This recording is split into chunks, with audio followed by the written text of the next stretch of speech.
Magandang umaga mag-aaral. Ngayon, meron akong ipapakitang video sa inyo na kung saan ito ay tumatalakay sa buod ng biyag ni Lamang. Ito ay isang kwento. Buod ng biyag ni Lamang, epiko ng Ilocano. Ang sanggol ay nagsasalita agad at siya na ang pumili ng kanyang pangalan at ito nga ay Lamang. Siya na rin ang pumili ng kanyang magiging mga ninong.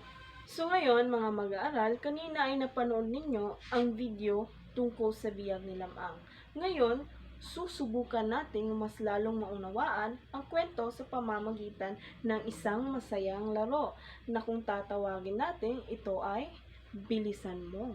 Ngunit, bago tayo dumako sa isang aktibidad na yan, meron muna akong ipapakitang panuto na kung saan ito ang magiging ito ang inyong susundin upang mas maging maayos ang inyong aktibidad. Ngayon, ipapakita ko muna sa inyo.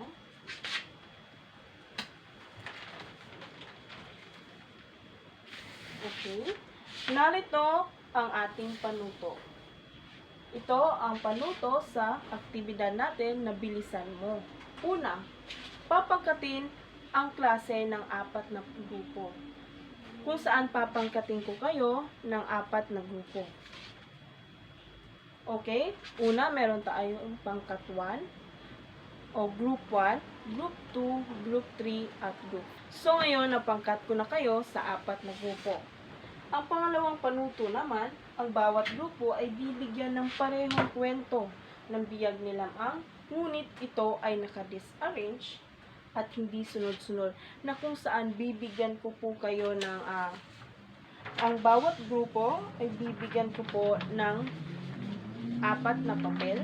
Ang bawat grupo, daan dito nakalagay ang kwento ng biyag ni Lamang, na kung saan ang ibibigay kong kwento ay naka-disarrange po, hindi nagkasunod-sunod ang pangyayari sa kwento, na kung saan ang pangatlo, layunin ay ayusin ang pangyayari sa tamang pagkakasunod-sunod at idikit sa harap ng klase, na kung saan i-arrange nyo po ito batay sa pagkakasunod-sunod sa pangyayari sa kwento ng buod ng biyag ni Lamang. So, ngayon, ibibigay ko po ito sa inyo.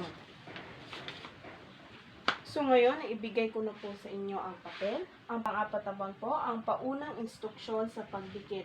Ang unang grupo na makakumpleto ng tamang pagkasunod-sunod ng kwento ay itataas ang pulang watawat. Dito naman ang ibang panuto.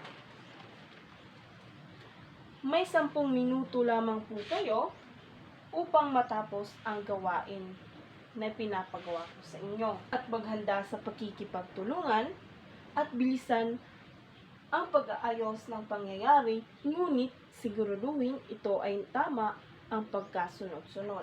Ang grupo na unang makakumpleto ng tamang pagkasunod-sunod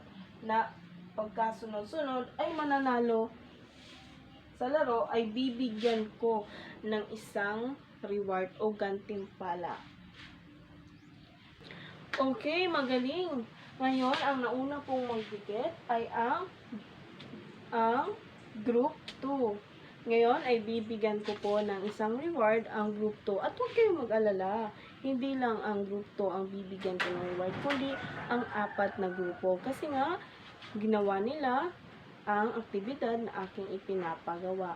Magaling! So ngayon, bago tayo magpatuloy, ay sasagutin natin ng ilang tanong upang mas mapalalim natin ang ating pag-unawa sa kwento.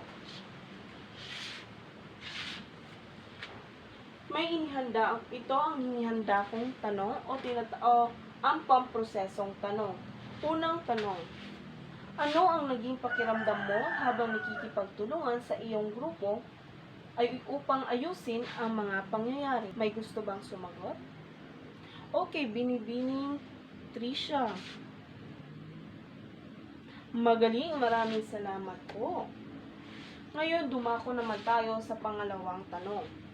Paano ninyo pinanatili ang maayos na komunikasyon at koordinasyon sa loob ng grupo habang ginagawa ang gawain? Meron pa gustong sumagot sa tanong na ito? Ginoong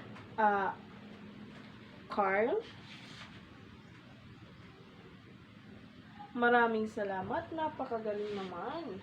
Ang panghuli naman, ano ang natutunan mo tungkol sa kahalagahan ng pagtutulungan mula sa aktibidad na ito? Binibining Jane? Maraming salamat, Binibining Jane. Napakagaling naman ng iyong mga sagot, no? Na masasabi ko talagang marami kayong naunawaan sa ating klase sa araw na ito. Naway marami kayong natutunan sa araw na ito sa aking ipinagawang aktibidad. Yan lamang po ang ating klase sa araw na ito. Maraming salamat.